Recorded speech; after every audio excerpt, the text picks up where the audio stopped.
Dan Dickau here for the ISO on the Gonzaga Nation Media Network. As always, on a game day, we try to bring you a conversation with the opposing coach or the radio play-by-play guy, because sometimes those radio guys know as much or more about a team than a coach does. We've got Purdue's play-by-play frontman, Rob Blackman, here to talk all things Boilermakers. Rob, thanks for joining. Yeah, hey Dan, thanks for the opportunity. You're right. That was a late night last night. Just finding out at the last second we were going to play one another. So glad we have a chance to hook up here. Well, I think it's been, correct me if I'm wrong, I don't have the notes in front of me, but I think it's been since 2000 when Gonzaga last played Purdue. It was my redshirt year after transferring from Washington. Gonzaga Purdue met in the Sweet 16. It was the Richie Fromm, Matt Santangelo era, and it was the Brian Cardinal era, if I'm not mistaken, at Purdue. Is that the last time these two teams have matched up? Yeah, 2000, and a lot has changed and a lot has stayed the same, actually, from a Purdue standpoint, Dan. As you well know, Gene Cady was the head coach at Purdue at that time, 25 years at Purdue as the head coach. And now Matt Painter taking over for Coach Cady after spending a year as an associate head coach under Coach Cady. And now Coach Painter's been there 18 years. So that's 43 years with just two coaches who both are very similar in their approach to the game of basketball. So that team in 2000, while that was a long time ago, is very similar to this team in 2022, again, because of the Gene Cady and Matt Painter connection. And for Purdue, they've had a lot of success playing basketball in that particular style. So, we're 20 some years removed, but Dan, the team will look pretty much the same, at least as far as philosophy goes when you watch Purdue play tonight. Well, Purdue has been tremendous over the last few years. In particular, a couple players that have come from Purdue to the NBA. Jaden Ivey kind of came onto the scene a season ago to be an All-American, be a very high draft pick. It's looking like Purdue might have another possible All-American in the way he's playing early this year, and that would be Zach Edey. Tell us a little bit about Zach and how tremendous the start has been to the season for him. Yeah, he certainly had a great start to the season.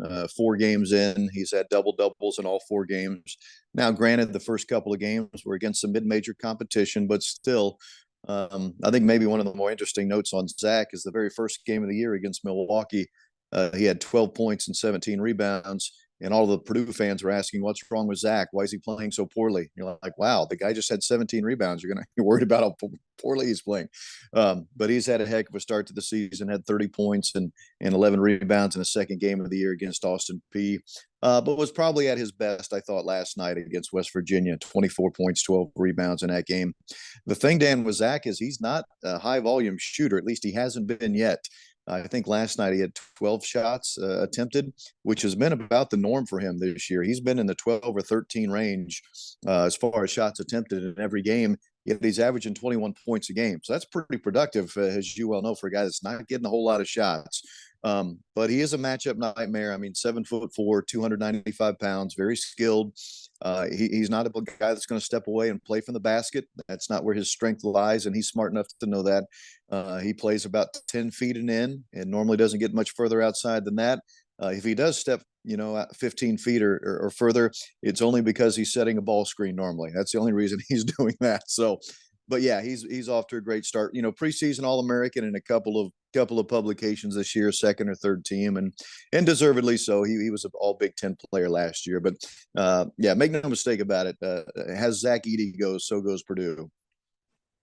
Well, Zach Edey gets a lot of notoriety and mentions for Purdue. Same goes for Drew Timme with Gonzaga. How do you anticipate the scouting report, the game plan for Purdue to be to slow down Drew Timme? Well, after sitting in the arena and watching him and the rest of his teammates play last night against Portland State, I'm not sure what that answer is. Man, did those guys look good last night. Boy, they played at a high level, especially on the offensive end. So I don't know that this will be the case, but I don't think that Zach will probably guard Drew Timme. I'm afraid for Zach, at 295 pounds, he's just not mobile enough, I'm afraid, to guard Drew Timme in the post. So I will assume Purdue will put Mason Gillis on him, who's our starting power forward. Now, the problem there is Mason's only 6'6". much more mobile, very strong, and a very good defender. But he's going to be giving up, 4 or 5 inches to Drew. So, and again, Dan, this, basketball, you played at a high level. I can only anticipate most of the TV folks, and they're building their pre-production package for tonight's game. They're going to make it out to be Drew Timme and Zach Edey, right? And as well they should. That's a great storyline.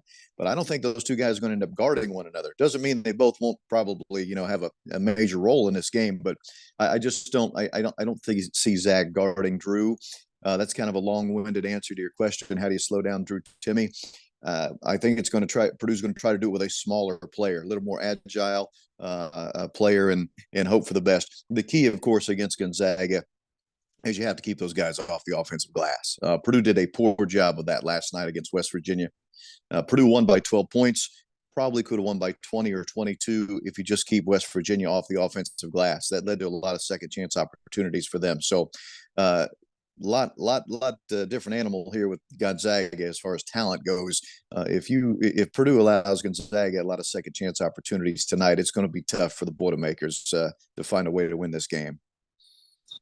Last question, Rob, before I let you go, and I really appreciate the time. I know you're finishing your prep for the game tonight, which will be on ESPN Family and Networks, but the program at Purdue inside and out. Obviously, we talked about Zach Edey. You mentioned Mason Gillis maybe having a long shot at guarding Drew Timme at times. Who is the X factor for Purdue, not only for tonight, but maybe for the season to advance deep into the NCAA tournament? Yeah, very good question. It's not one particular player, Dan, but it's that 4 position, which tonight is Mason Gillis to start. But when Purdue subs, it will be either Caleb First or Trey Kaufman-Renn. Whomever happens to be at that 4 for Purdue, and they'll all play about the same amount of minutes.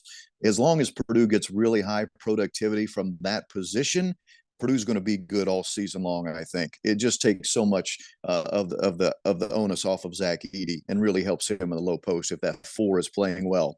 Last night, the 4 position did play well. Knocked down some threes, which that position had not been doing. Got a lot of rebounds, which that position had not been doing.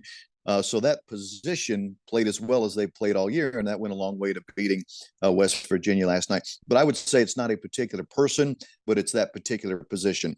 If the 4 plays well for Purdue this season, Purdue has a chance to be really, really good. Awesome. Well, I appreciate the time. Enjoy the Northwest and the PK 85 while you're out here, and best of luck during Big Ten conference play. So thanks again for joining.